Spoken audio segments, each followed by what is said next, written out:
புதிய படங்கள் ஏதாவது பண்ணிட்டு இருக்கீங்களா? ஆமாங்க சார், பாடிட்டு அதான் இப்போ மகுடம் சொல்லிட்டு நம்ம படம் இது.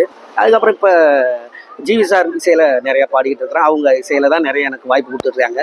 அதில் நிறைய வந்துருக்கு சார். இப்போ நம்ம விஜய் சார் நடிச்ச படம் வந்து வருகாலத்துக்கு மறுபடியும் ரிலீஸ் ஆனது எப்படி வரவேற்பு?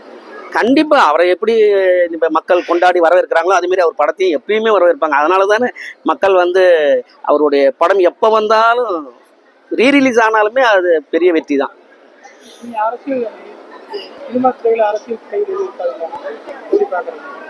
யார் சார்? சினிமா துறையில் இனி அரசியல் தலையீடு இருக்காரா? என்ன விஜய் பொறுப்பேற்று சார்? வெறும் அவர் படம் நடிக்கும்போது 5000 குடும்பம் வாழ்ந்துகிட்டு இருந்தது. இன்னைக்கு சினிமா, அதாவது அரசியல் வந்துட்டார் இல்லையா, நாட்டு மக்கள் பூரா வாழ போறாங்க நல்லா. அதே மாதிரி சினிமாவும் நல்லா இருக்கும், பயங்கரமா இருக்கும். ஏன்னா அவர் அங்கேருந்து வந்தவர்ல, அவங்களுடைய கஷ்ட நஷ்டங்கள் எல்லாமே அவருக்கு தெரியும். அதனால சினிமாவையும் சிறப்பாக வச்சிருப்பாரு, தமிழ்நாட்டு மக்களையும் சிறப்பாக வச்சிருப்பாரு. விஜயகாந்த் இருந்தாரு, விஜயகாந்த் இருந்ததை விட இவர் எப்படி பண்ணுவார்? அவருடைய தம்பி தானே, அதனால அவரு எப்படியோ அது மாரி அவர் ஆசீர்வாதம் பெற்று அவர் வழி நடத்துவார். நல்லதே நடக்கும் சார். Thank you sir, thank you.